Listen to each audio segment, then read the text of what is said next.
So কালকে history minor পরীক্ষা দিয়েছে, অনেকে কমেন্ট করেছিল দাদা 5 মার্কসের কোশ্চেন্স 100% কমন ছিল, 10 মার্কসের কোশ্চেন্স 100% কমন ছিল, অ্যান্ড 20 মার্কসের কোশ্চেন্স 100% কমন ছিল। সো পরীক্ষার প্রশ্ন পাওয়ার পরে আমি গুলিয়ে ফেলছিলাম যে কোনটা আগে করবো অ্যাকচুয়ালি। সো তোমরা জাস্ট নর্মালি এখন যাদের পরীক্ষা বাকি রয়েছে, মানে অ্যাকচুয়ালি বলতে গেলে সিসি 1 আর এমডিসি পরীক্ষাটা বাকি রয়েছে, মানে একই পেপার বলতে গেলে এমডিসি সিসি 1।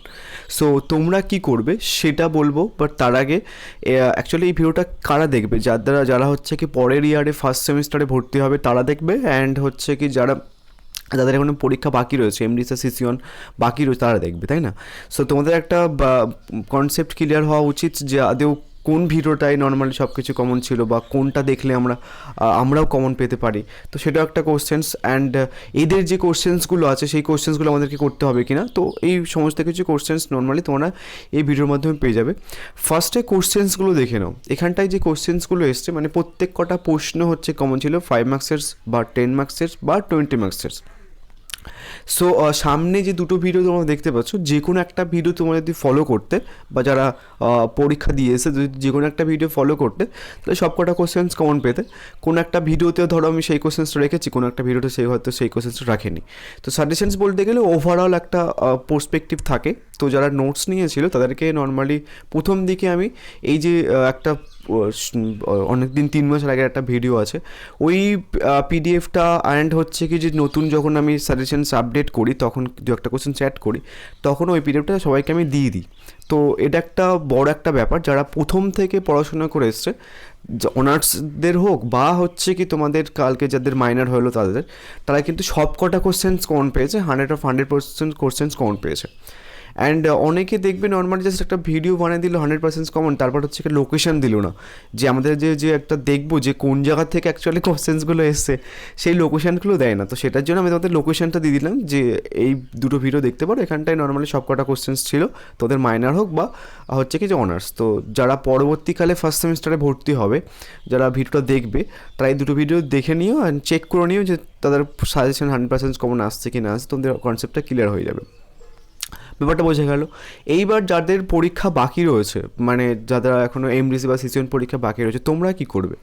দেখো, তোমরা এই দুটো ভিডিওর মধ্যে যে কোনো একটা ভিডিওতে যাবে, বা দুটো ভিডিও দেখতে পারো যদি সব কটা কোশ্চেন যদি 100% কমন পেতে চাও, সেটার জন্য বলছি দুটো ভিডিও নর্মালি যাবে। তোমাদের আপাতত এখন করণীয়, যেহেতু 29 তারিখে পরীক্ষা রয়েছে, আই থিঙ্ক যদি আগে থাকে তাহলে একটা আলাদা রকমের একটা চিন্তাভাবনা করতে হবে। বা যাদের 29 তারিখে পরীক্ষা রয়েছে, তোমরা কী করবে, যে কোনো একটা ভিডিও তুলবে আপাতত এখন। ওই যে অনার্সদের আর হচ্ছে কি যে কালকের মাইনরদের পরীক্ষা হয়ে যাওয়ার পরে যে প্রশ্নগুলো বাকি রয়েছে সেই প্রশ্নগুলো ফার্স্ট করবে, একদম প্রথমে ওই প্রশ্নগুলো করবে। তারপরে ওই প্রশ্নগুলো কমপ্লিট হয়ে যাওয়ার পরে তারপর হচ্ছে কি যে অনার্সদের আর এই যে মাইনরদের কোশ্চেন্স পেপারটা তুলবে, সেখান থেকে কোশ্চেন্সগুলো করবে। অ্যান্ড তোমরা ওখান থেকে 5 মার্কসের কোশ্চেন্সগুলো আপাতত করবে না, প্রথমে হচ্ছে কি 10 বা 20 মার্কসের কোশ্চেন্সগুলো করবে। অনার্সদের 20 মার্কসের কোশ্চেন্সগুলো তুলবে, অ্যান্ড হচ্ছে কি যে এই যে মাইনর কালকে পরীক্ষা হলো ওদের 10 বা 20 মার্কসের কোশ্চেন্সগুলো তুলবে, দেন সেই কোশ্চেন্সগুলো করবে। প্রথমে হচ্ছে কি যে ওদের কোশ্চেন্সগুলো বাদ দিয়ে যে বাকি করলে কোশ্চেন্স পড়ে রয়েছে সেই কোশ্চেন্সগুলো করবে, তারপর ওদের কোশ্চেন্সগুলো নিয়ে বড় প্রশ্নগুলো করবে, তারপরে ওটা হয়ে গেলে তারপর হচ্ছে কি ছোটো প্রশ্নগুলো করবে ওদের প্রশ্ন থেকে। এটা করলে তোমাদের কমপ্লিট হয়ে যাবে।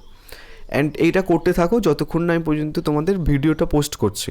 আর তারপরে হচ্ছে কি আমি তোমাদের বাদ দিয়ে তারপর হচ্ছে কি যে ভিডিওটা পোস্ট করবো, তখন ওই কোয়েশ্চেন্সগুলো করো, ওভারঅল তোমাদের হয়ে যাবে অ্যান্ড তোমরা 100% কমন পাবে। সো নেক্সট সেমিস্টার মানে পরবর্তী সেমিস্টার সেকেন্ড সেমিস্টারের নোটস কিন্তু তোমরা কিছুদিনের মধ্যে অ্যাভেলেবেল পাবে আমার কাছ থেকে। অ্যান্ড তোমরা প্রথম থেকে নিয়ে নোটসগুলো পড়তে থাকলে তোমাদের আর এই সময়টা অতটা খাটতে হয় না, সমস্ত কিছু আপডেটেড থাকে ওর নোটসের মধ্যে, অ্যান্ড সমস্ত কিছু ওর মধ্যে থাকে। সো যারা নেক্সট সেমিস্টারে নোটস নেবে, সো তোমরা হচ্ছে কি নিচে যে হোয়াটসঅ্যাপ নাম্বার সেখানটায় টেক্সট করতে পারো। আমি নোটস হচ্ছে কি প্রথম থেকে একটু কম প্রাইস রাখি, পরবর্তীকালে কিন্তু নোটসের প্রাইস বাড়ে। সো ওই ব্যাপারটা মাথায় রেখো। আই থিঙ্ক ব্যাপারটাকে বোঝাতে পারলাম। So thank you.